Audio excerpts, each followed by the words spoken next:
Hello everyone, welcome to this webinar brought to you by the fish site and Phileo. We've assembled a team of tilapia experts from China, from Southeast Asia and South America, who will introduce themselves shortly. Before they do that, I'd like to let you know what we're going to be looking into today. The main topic is health challenges facing tilapia around the world, and the implications these challenges have for fish welfare and for farmers' profitability. And we'll cover a range of practices, including the use of functional feeds to help solve these health challenges. We're going to kick off with a short presentation by Phileo's Urban Karatis before opening up to a panel discussion, including some time to answer some questions from the audience. And just briefly, some technical details. This webinar is being recorded and is available to access after the event. Slides to support this discussion are available to download during the webinar, and the audience can post questions to our panelists using the question and answer function. And I'm going to hand over to Urban. Thank you, Rob. Can you hear me okay? All good, thanks. All right. Could you please disable, can you allow me to share screen, to share my screen? Right now, I cannot share my presentation. Alban, you should now be able to share your screen. Thank you very much.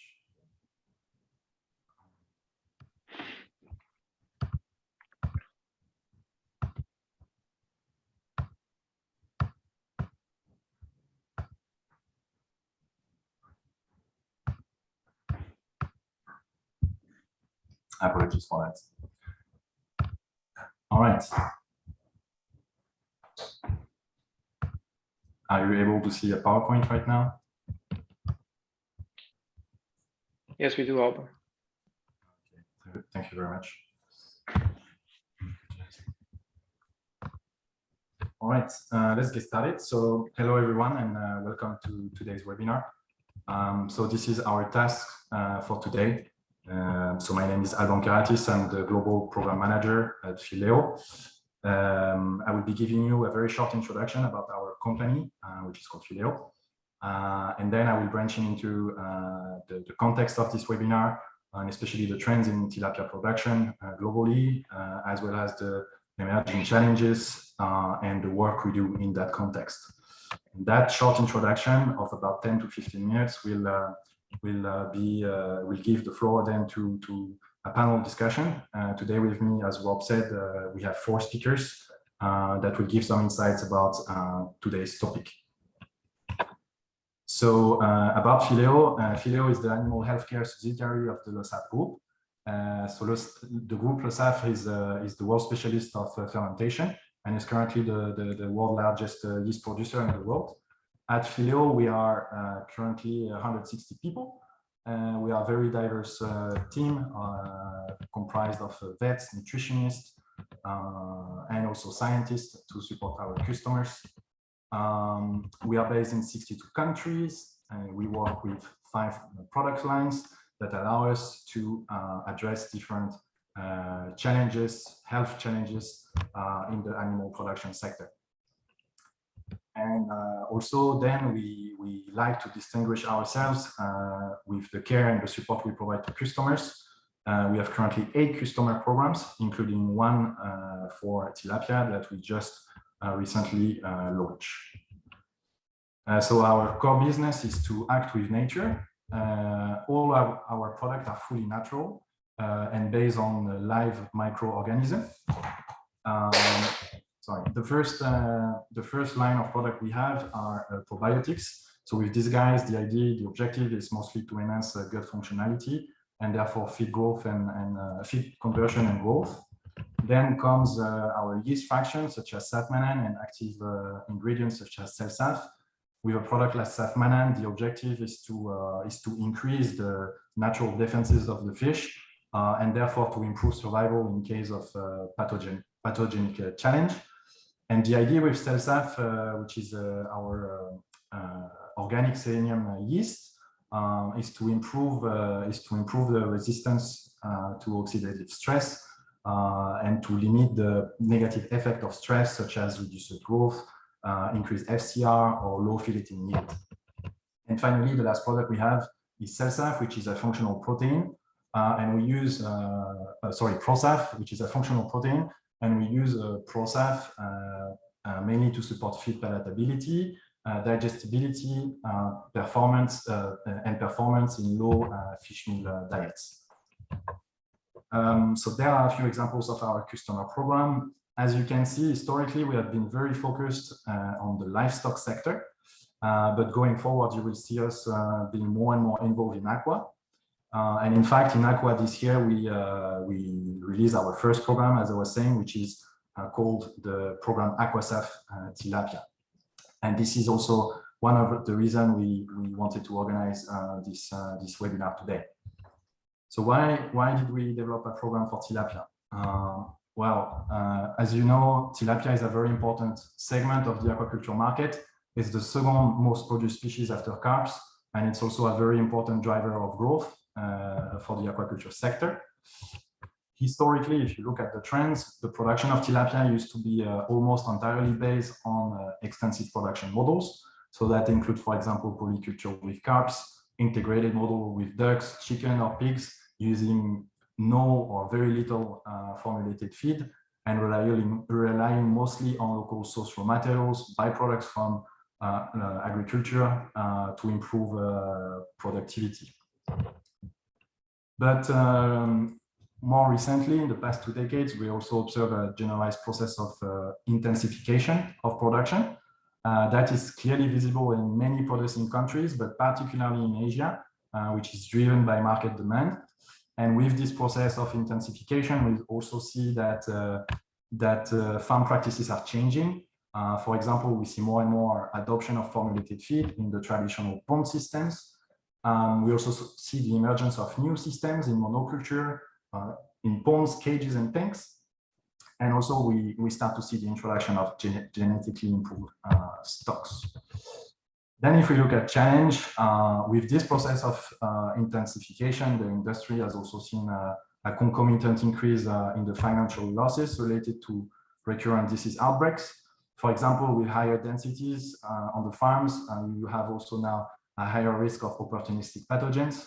Also, in many places, water and land constraints have forced intensification in poorly biosecured systems, such as floating cages in freshwater reservoir.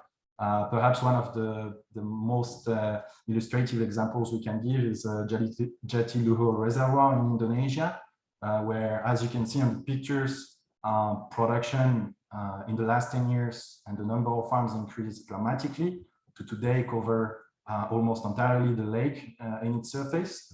And you can very well imagine that in this kind of production ecosystem, the deterioration of water quality that results from the farm operation often result in chronic stress and therefore favor the emergence of pathogens and therefore mortalities. In addition to this, production has also expanded to many subtropical regions. For example, Parana in South Brazil, the Nile Delta in Egypt, Guangdong in China.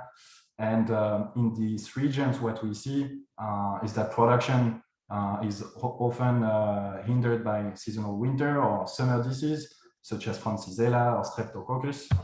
And the reason is, in these particular regions, we see strong thermal variations between summer and winter that are source of stress for the fish, and that again can lead to diseases.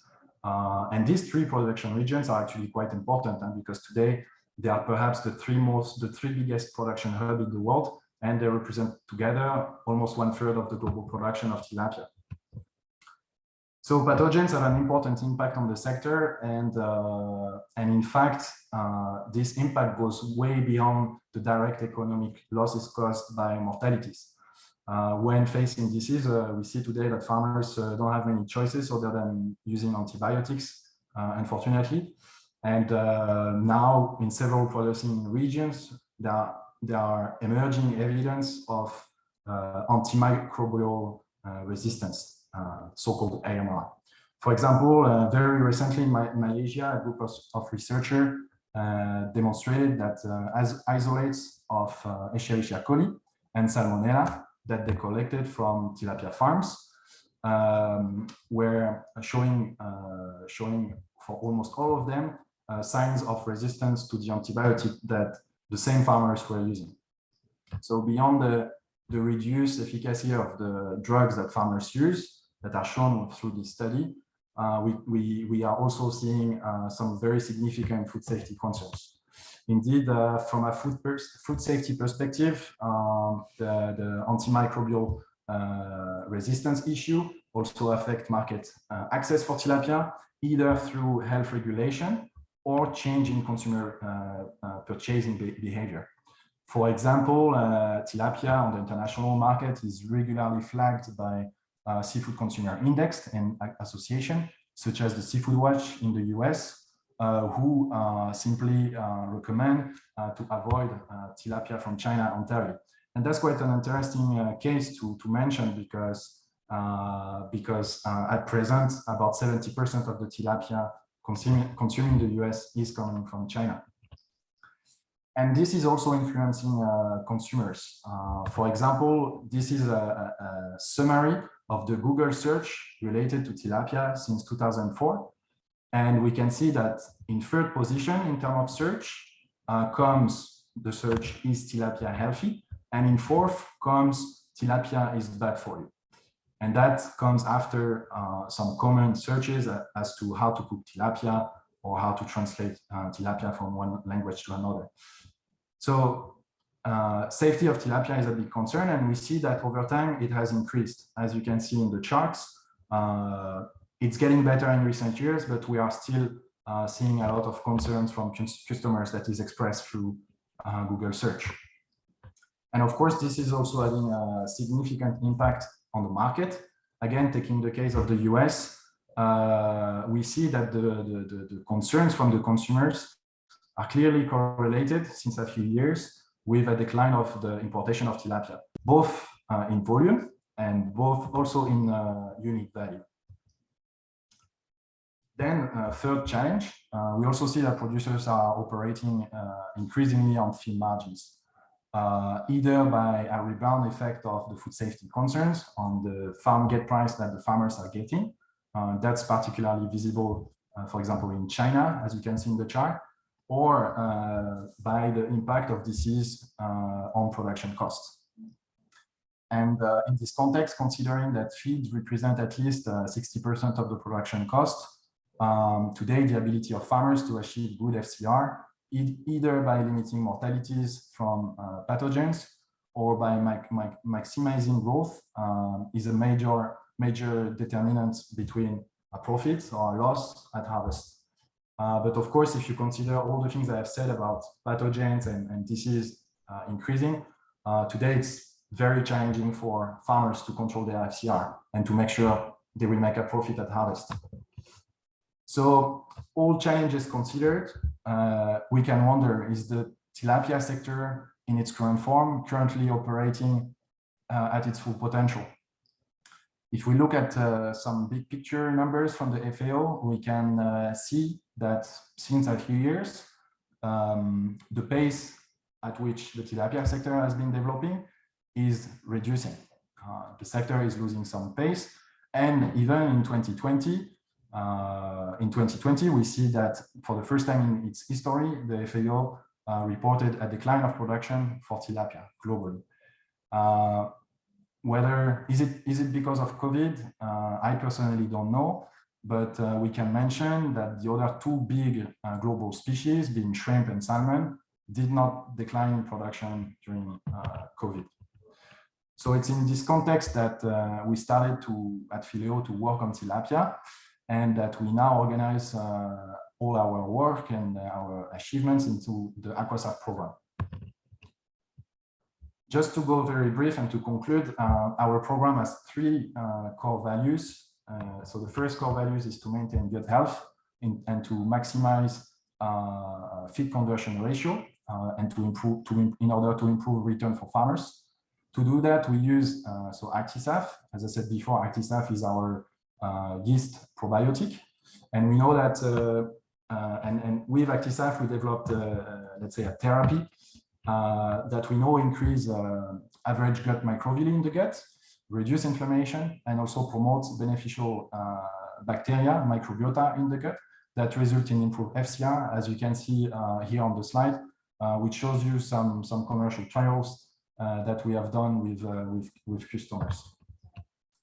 The second value of our program is to prevent disease by boosting the natural defenses of the fish using safmanan in order to limit mortalities that you will normally observe during an outbreak of disease.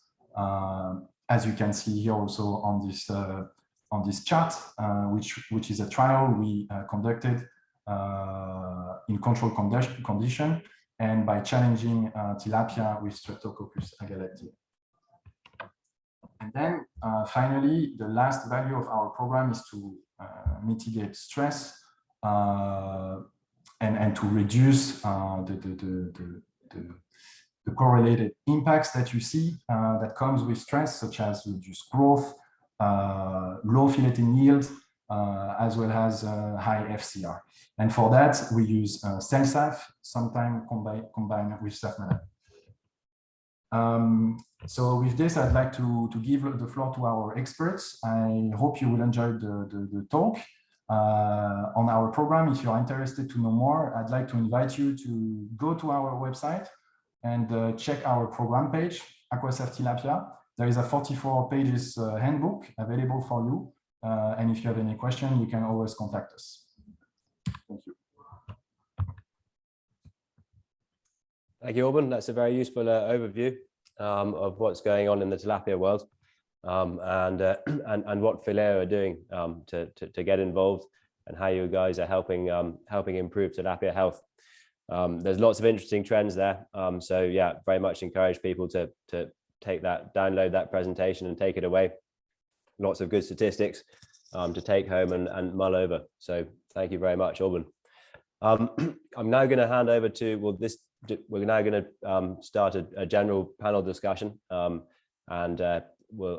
each of our speakers will introduce themselves as and when they start speaking.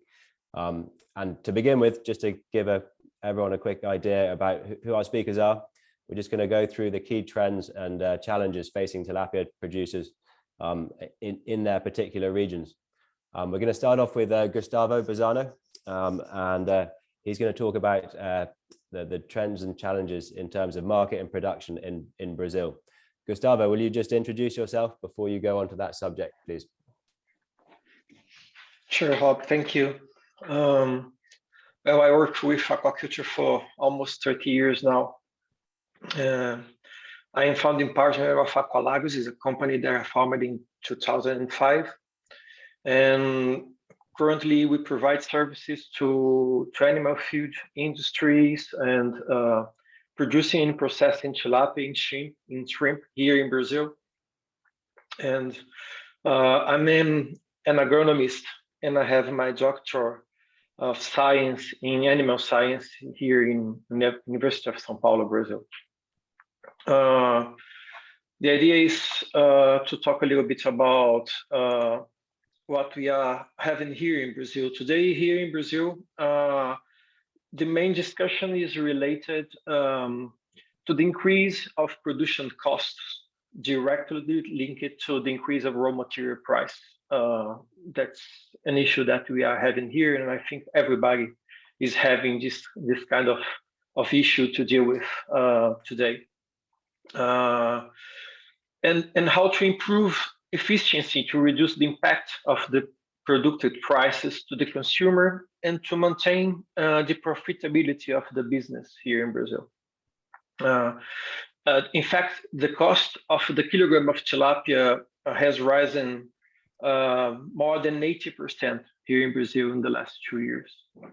And the truth is the price, the final price to the consumer has risen by half of that, probably 40 to 50%. So margins are very tight right now here in Brazil, and the producers have tried to adopt measures to try to to improve the performance of the business. So this is the main challenge that we are having here now. And at the same time, the tendency here is to take advantage of the country's favorable exchange rate and increase exports. Actually, we doubled the exports in the last 2 years. We exported of tilapia in the last 2 years, and probably this is something that we will see to increase more and more every day. Fantastic. Thank you, Gustavo. That's a great overview of what's happening in Brazil, market-wise, and in terms of the cost of production going up so much more than the price the producers are getting. Tough times to be a tilapia farmer, one has to feel. And equally, Carlos, who'll be speaking next, he's a disease expert, and the number of health challenges facing tilapia is going through the roof in Brazil. Is that not correct, Carlos? Yes. Hi, everyone. It's a pleasure to be here with you to discuss about the disease in Brazil. My name is Carlos Leal. I'm a vet. I'm professor of immunology and health disease of fish in Federal University of Minas Gerais, and have been working as a consultant to fish farms and animal health companies in Brazil for the last 10 years.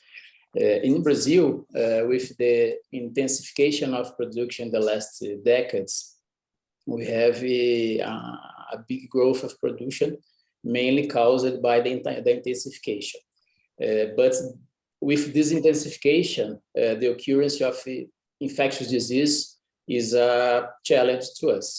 Every 2 years, we have a new pathogen emerging or introduced in the country that have been causing problems. In 2014, we have the introduction of Francisella orientalis. That's a big issue to us today. 2016, we have the introduction of Streptococcus agalactiae, serotype 3, that's zoonotic. It's another very big issue to Brazilian tilapia farming today. And in 2020, we have the introduction of ISKNV, a virus disease without a specific treatment or a vaccine available until now. That we are facing a very big problem to control and to manage that viral disease today. Today, that's the big health issue to Brazilian tilapia farmers is the ISKNV. Okay, thank you, Carlos. Again, yes, more pressure coming down on the farmers and on the fish. So while Brazil's doing very well in terms of overall production volumes, the increasingly challenging conditions. Han, would you like to talk a bit about what's happening in China, in Hainan in particular, please? Thank you. Hello, everyone. I'm Han from China Blue. We are a locally based NGO promoting sustainable fisheries and aquaculture in China. I'm actually based in Hainan Island, which is a tropical island based in the South China Sea, and is also the second largest tilapia production region in China. I've been closely working with the Hainan tilapia industry for the past 12 years. So it's a great experience for me to witness the change over the time. Well, I see this as the biggest challenge facing the tilapia producers in Hainan is the majority of them are small-scale producers. So basically, they're individually operating on their own and relatively isolated from each other in terms of accessing the market information or affordable technologies. And so they really need, in a way, the capacity building to help them better organized, and are especially facing the faster changing, unpredictable markets and many other things that could impact their production and efficiency. So I think this is something as a social organizations, we are trying to collaborate with the government and the industry players to help those small-scale producers to better manage their environmental risks, and also some of them related with the social aspects. So that's how we hatched the local industry organization, which covers all the sectors from the producers, the middlemen, all the way to processors, and even including like the bankers and the insurance companies. And over the years, we try to develop some customized approaches to help the local farmers get a better on their data collection. With that, they can better showing their performance or their capacity in terms of the managing the risks to the insurance companies. And so on the first time in the history that the local government would support them with insurance, helping those small farmers to tackle with the climate change or these extreme weathers that cause a lot of pressure on them, especially with the disease. And I think they really need the functional fees or all these better technology. But the barrier might be they need someone to understand their language, not just the Chinese or local dialects, but the way of the culture and the discourse within that system. It's really, it needs a little bit more perspective from the anthropology or sociology, that kind, not just focusing on the pure techniques. So we hope that more people would come to join this initiative and pay more attention to these small producers. Thank you, Han. That's an excellent overview of what's happening in Hainan and the challenges facing smallholder farmers. I'm sure that smallholder challenges are not unique to that area, and any smallholders who are here, who are listening to this, would recognize the challenges that Han's talking about. Otavio and Alban, you are both based in Southeast Asia. Would one of you like to talk about what the main challenges that are there that you've picked up on? Yes, sure. So good afternoon or good morning, everybody. It's a pleasure to be here. I'm Otavio, Global Species Manager at Phileo. I'm based in Singapore. Alban is based in Vietnam. My background is animal nutrition and feed formulation, but in the past years, I've been working more intensively with functional feed additives and also supporting feed millers, customers, or big groups to try to improve not only performance or health, facing those challenges that we already discussed. I think that an overview about the Southeast Asia area, I think we have also a predominance of smallholders that for sure they are much more exposed than big groups for this challenge, especially feed price increase. So we see that that's been a struggle for some of them, losing purchasing power with a reduction in the price of the fish. And then looking to the perspective of disease, I think that today is one of the main concerns here for the farm, how to really make sure that they will have a stable production without being hit by some disease outbreak that we know that it can generate several losses to them. And especially here in Southeast Asia, we have small countries, we have a high translocation of live animals, or we have trade of fingerlings or seeds from one country to another. We have TILV, the Tilapia lake virus present here, and what we see in this perspective is a bit more a more complex and difficult scenario to try to control it, especially with the emerging disease. So these small medium holders, they may struggle to have access to quick diagnosis or technologies to prevent disease or to have a quick reaction to that. And this is something that we see as a big challenge. We see on the other hand some quite good initiatives. It seems that people are really investing to come up with new vaccines, new solutions, breeding programs, trying to develop resistant strains against the specific disease. And then we have also some interesting initiatives, not only on the technical side, but also trying to put the stakeholders together and try to come up with a better or improved governance measures, and also trying to develop a more effective surveillance and monitoring system with all the stakeholders in the production chain. Excellent, thank you, Otavio. Good to know that yeah, there's a lot of initiatives being initiated down in Southeast Asia, and that progress is being made despite the challenges. Han, this one's for you. You talked about help from the Chinese government coming towards smallholders, but there's also quite a lot of more stringent demands in terms of their production methods and in terms of their environmental impact, both from the government and from tilapia traders. Is that not correct? Yes, we definitely have seen the increasingly stringent demands from the local governments. The central government actually first prioritized the environmental regulation. They are really serious about this. So there's more requirements in terms of the wastewater treatment, in terms of the use of the chemicals. All these will be followed one by one to implement, to enforce in the field.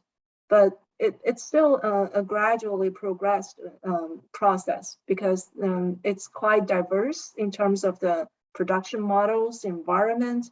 All this varies from place to place.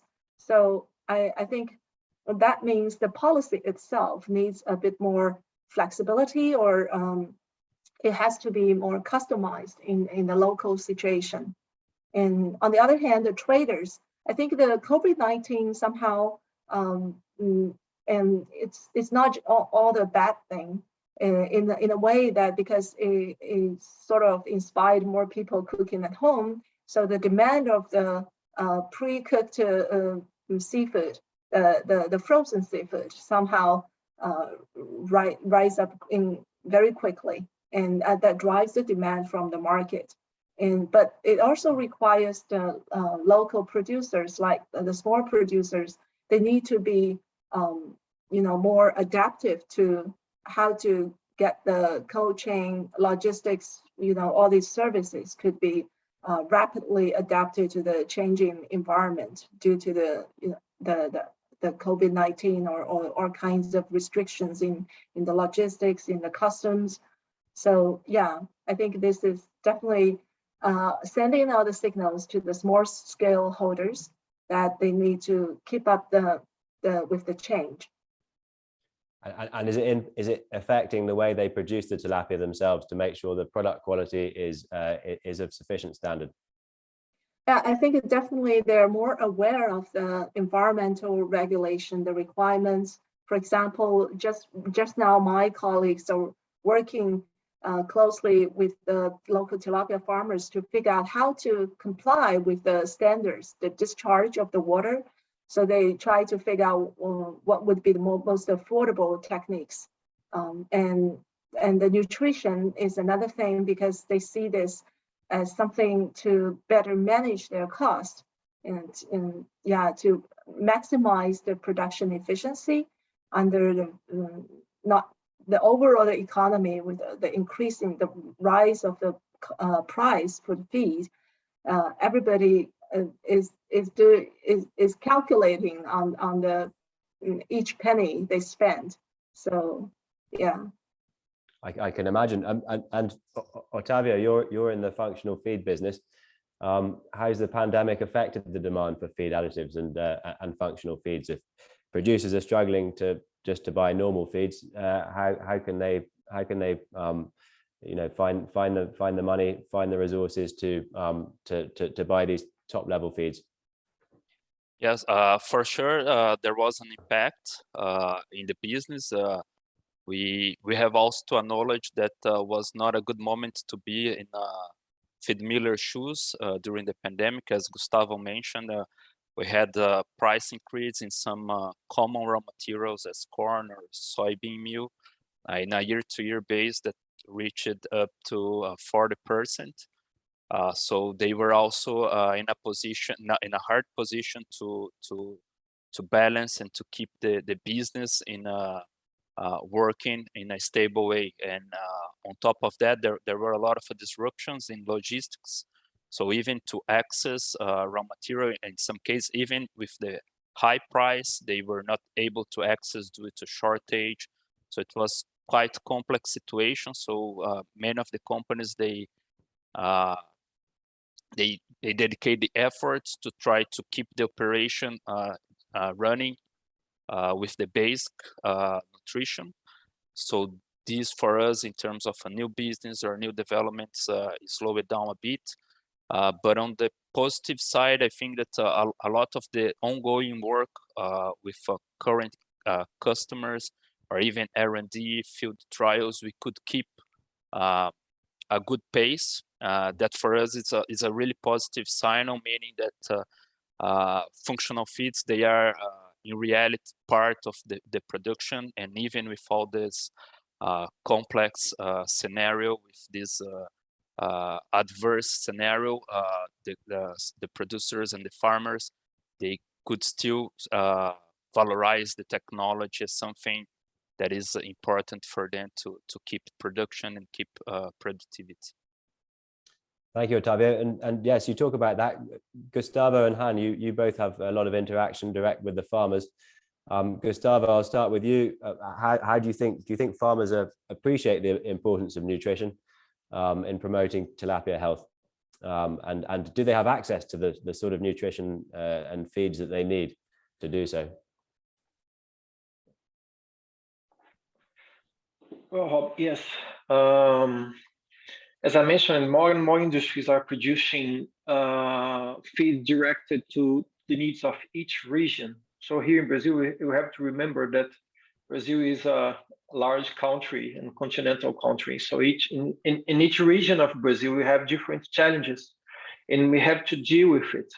The truth is, Brazil is more and more adjusting some technological packets for each region where we produce. So this, of course, includes the use of specific additives for each time of production. For example, today here we have some diets with formulations aimed to weight gain of tilapia.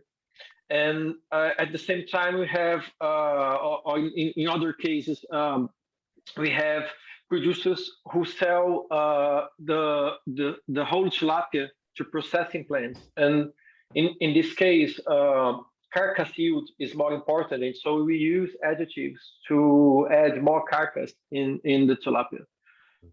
So it's really important when you are deciding what kind of additive to use. Some additives can improve the immunity of animals. Some additives at the same time can increase growth of speed. And it's important to know the customer's needs to choose the most efficient additive for them. So this is the way that we are trying to show the importance of the additives, doing some objective product, a specific product to each one of them. Okay, thank you, Gustavo. And Carlos, you've been involved with some of these trials, I believe, in terms of giving fish functional feeds. You're a disease expert. What are the results you've seen, and what diseases are they most effective at combating? We have very good functional feeds that helps to reduce the impact of disease, mainly against the disease that needs a risk factor associated with environment, with the husbandry. The functional feeds improve the response of the fish against those pathogens. That we have been seeing here in Brazil in the farms. There is just one mistake about the functional feeds that the farms usually do. the functional feed should be used together with other control management and the husbandry strategies to control disease. Functional feeds are not therapeutic tools. They don't should be used when I have an outbreak of disease. They should be used prophylactically. Prophylactically, together with other measures, we see good results. But in other way, some farmers want to use as therapeutic during an outbreak of bacterial disease, an outbreak of viral disease. In this way, in my opinion, it's not the purpose and not the most effective way to use those additives. Okay, so what tips would you give to farmers looking to use them? Sorry, can you repeat? So what are the tips you'd give to farmers looking to use functional feeds? We use strategically for in some periods of challenge, mainly in winter, previous to the periods of outbreaks of diseases like the summer. Also, we have very important problems with Streptococcus agalactiae. And now we are introducing the use against the ISKNV, that it's a viral disease without any specific therapeutic measure to control. And we are trying some additives to improve the immune response of the fish and try to reduce the impact of disease at field. Okay, thank you. And a question from the audience that Carlos, just to keep you on, could they be used in hatcheries? Are they still relevant in hatcheries for juvenile fish, or are they more for the grow out purposes? In hatcheries, the feed additives are very efficient, mainly against parasitic diseases. That's a very common issue, and mainly in larvae and the small fingerlings. We commonly use it during all the hatchery phase.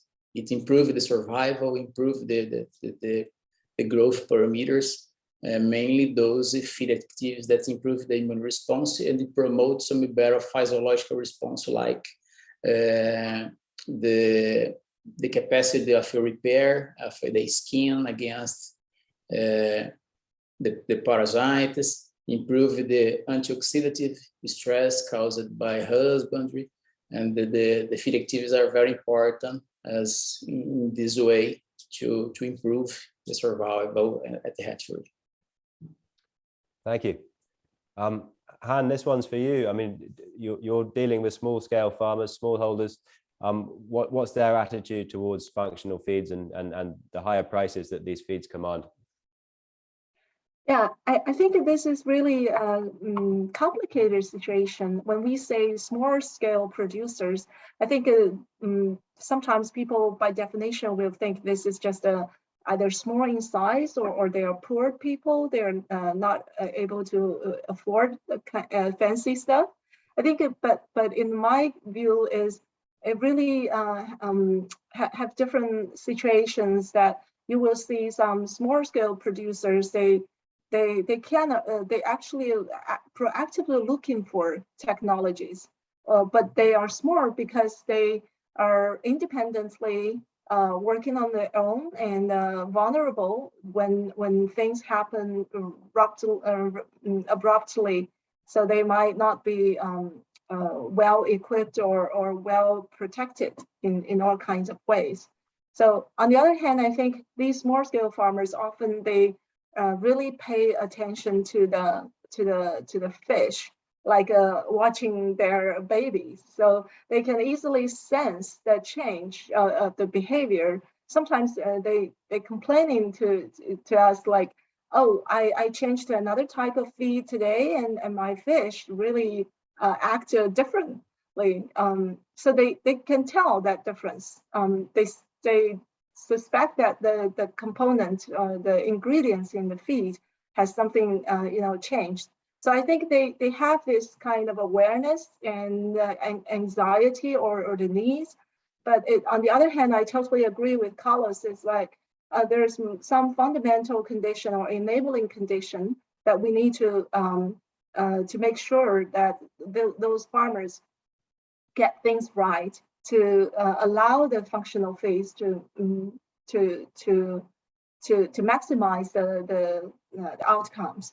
So there's more, I think, infrastructure level work that needs to be addressed first. So yeah, I think that's when we try to promote the functional feeds, I think we also need to think about what else should be promoted parallelly in a way. Yeah. Okay, thank you, Han. Otavio, this one's for you. How can functional feed additives support sustainability and animal welfare in tilapia aquaculture? If we look to the results, I think that even saying functional feeds, I think it's a broad scope. We can have functional feeds more designed to improve feed efficiency or to modulate the microbiota. We can have some concepts more designed to support resistance against disease. So let's say overall, the main targets for sure to assure that we will have a better survival and also an optimum growth and feed efficiency. So putting that together, I think this, in terms of sustainability, can generate a significant impact.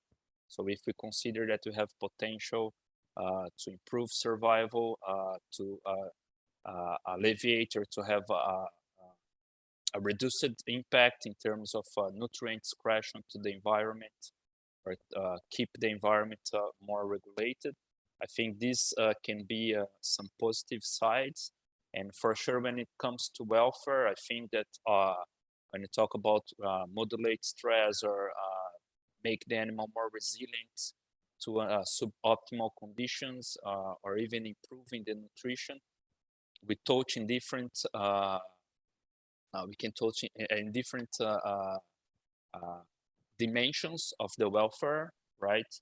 But what we see today is that we don't have coming together with the application of functional feeds, an structured approach, also putting together important KPIs, measuring specific biomarkers or specific parameters related to the sustainability. So I think that a lot of things we extrapolate or we promote making this type of assumptions, but what is something that we are working into put in the market is also try to put together the benefits that we have, the gains that we have in terms of health and performance, together with some structured way to measure sustainability and welfare improvement at farm level specifically. Okay, thank you. I won't ask you this one, Otavio, because it relates to your competition as well. But Carlos, you probably can give a more objective opinion on this. But presumably, some functional feeds are more effective than others. What's your experience there?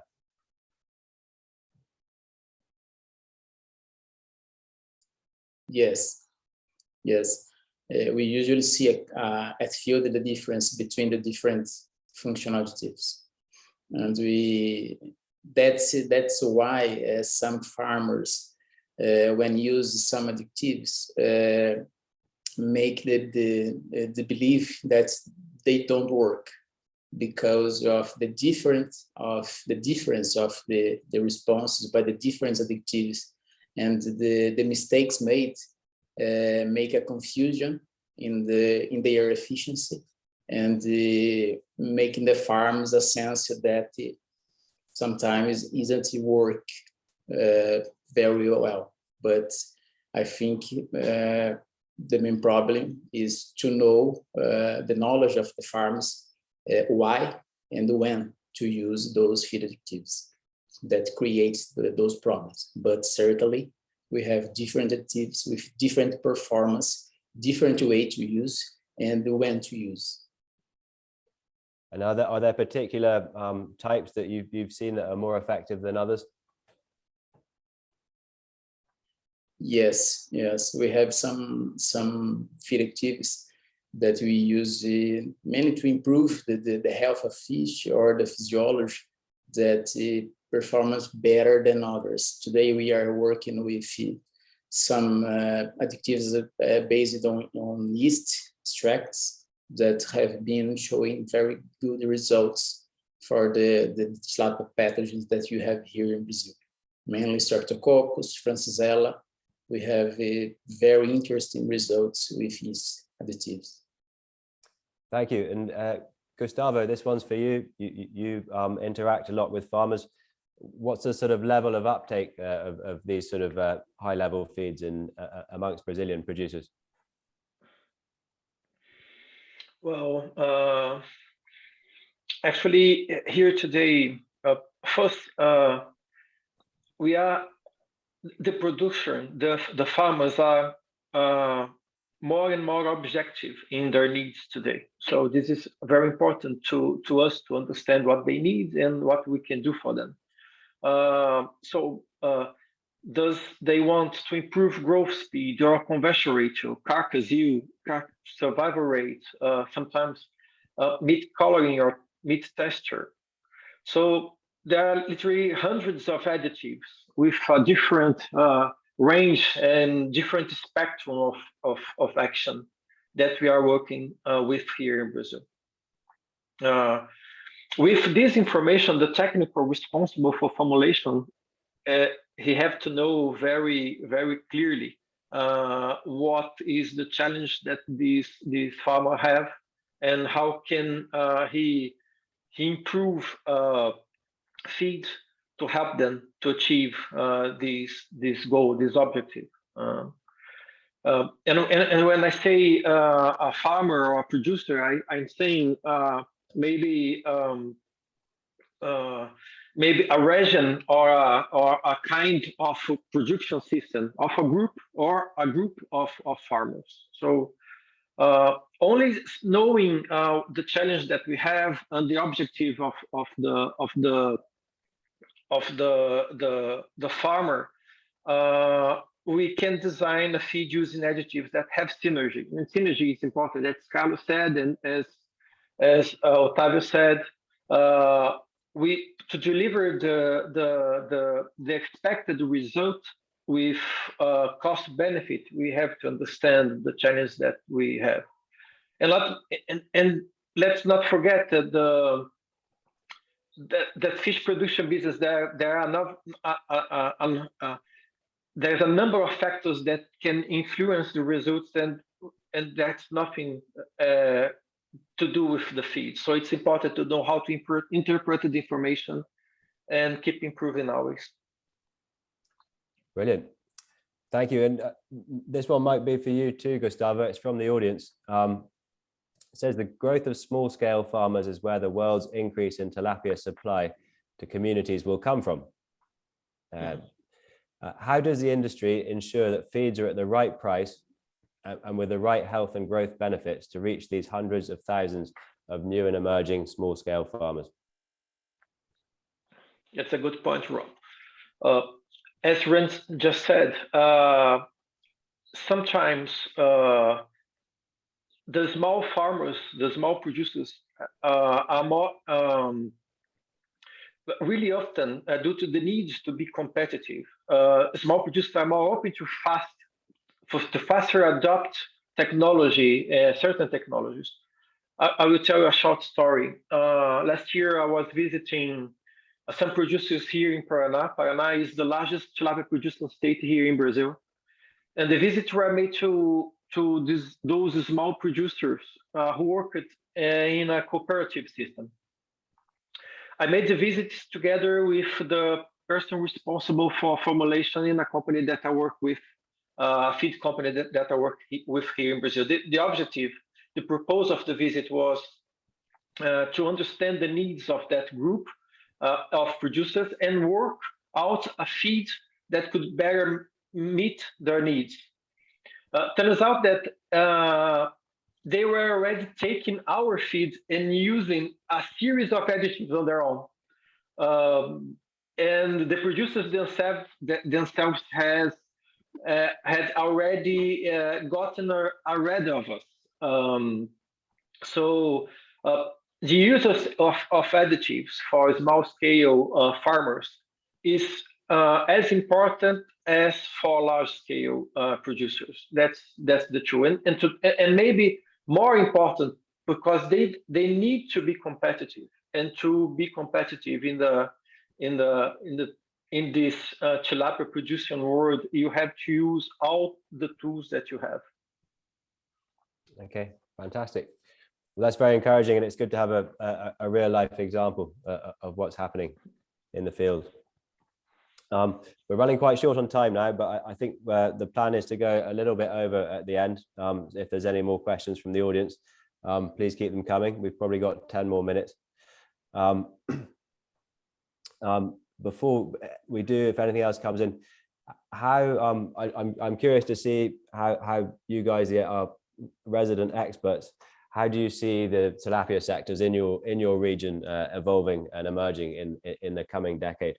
You've all talked about the trends happening there and the increasing difficulties, but while tilapia production globally may be decreasing or may have decreased in 2020, all of you are based in regions where it's doing quite well.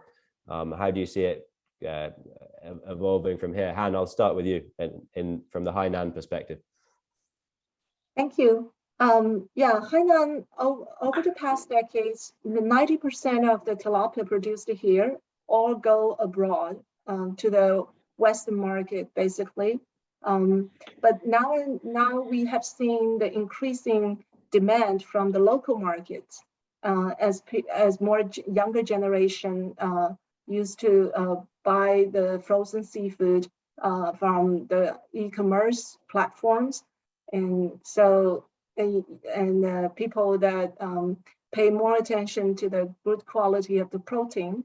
So this has another new trend for the tilapia producers in Hainan and also the processing plants.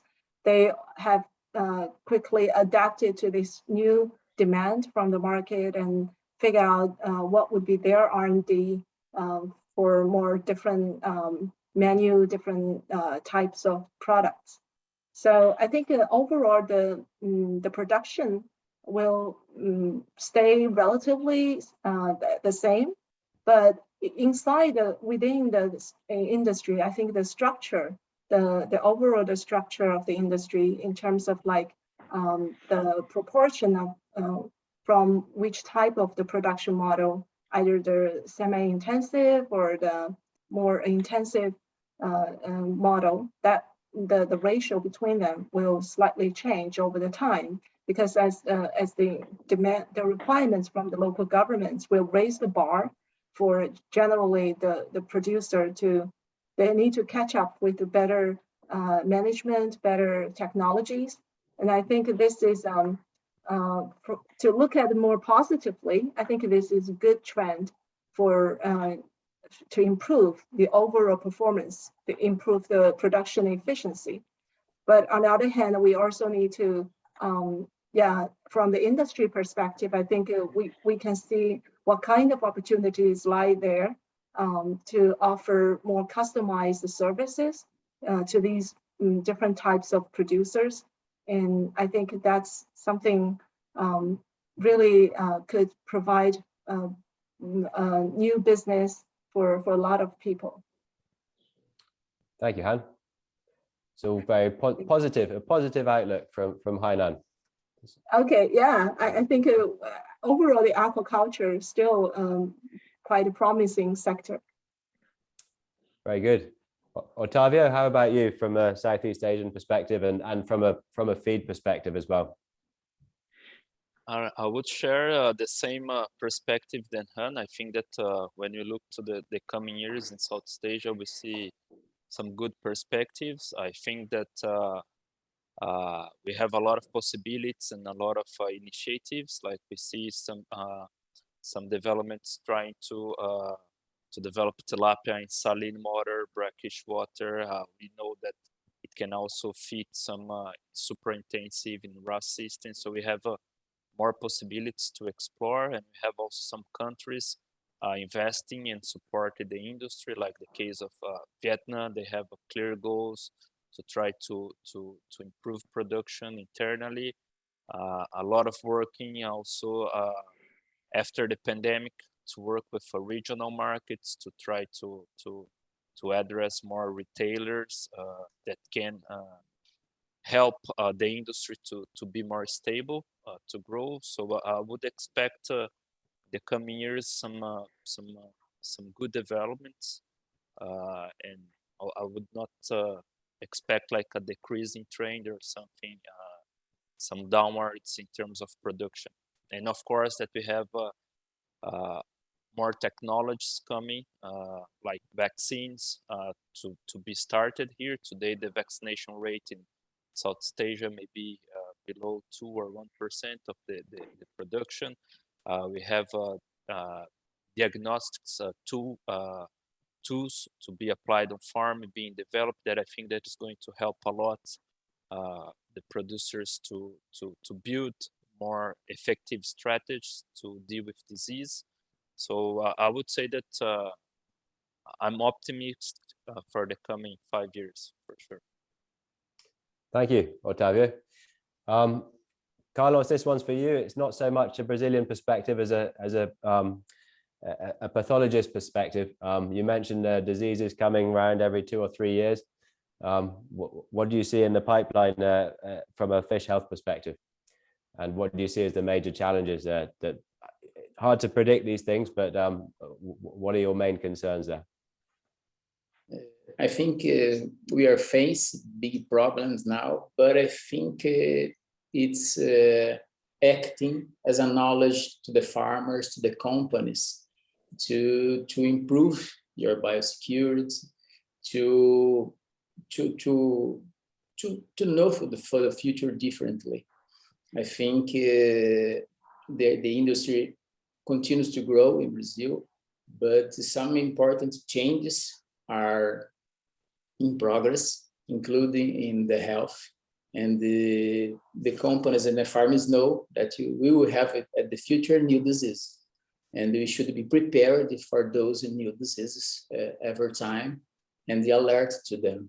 And that's the main key point that we learned here in Brazil in the last years. That I think the producers will be more prepared for the future challenges at the next years with the problems that we are facing now. Okay, thank you.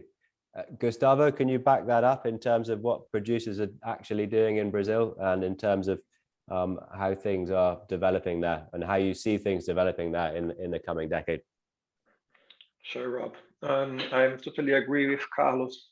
And well, today in Brazil, cost of feed reaches 70 to 80% of the total cost of production here in Brazil.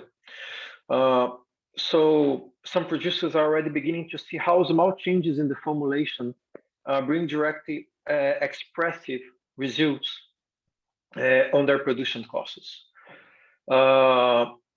At the same time, to reduce feed costs, we are dealing here in Brazil with the use of non-traditional and unknown new ingredients in tilapia feed, with few data about their impact in a long-term use.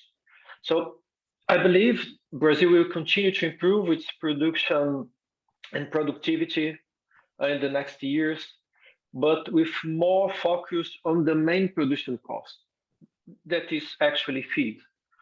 More and more, we are making room to add more additives to deal with these new ingredients and to deal with the challenge that we already have, knowing that the details make the difference. And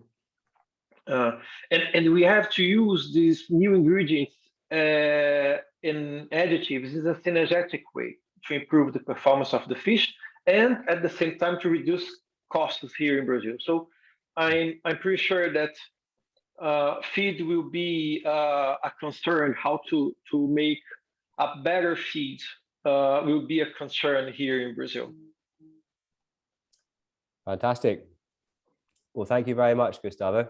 I think that's a good note to end on. Sorry, we've overrun a little bit. I apologize for that, for anyone who is in a hurry. But thank you all for joining this discussion. Many thanks to our panelists. Many thanks to Phileo for organizing this. And yes, the recording will be available after this. And I hope you've managed to download the presentations during this event. And if you have any questions that we haven't been able to answer during the presentation, do feel free to get in touch with any of the speakers after the event. So from the fish site, thank you very much. Thank you. Thank you, everyone. Thank you. Thank you. Thank you. Thank you. Bye. Bye.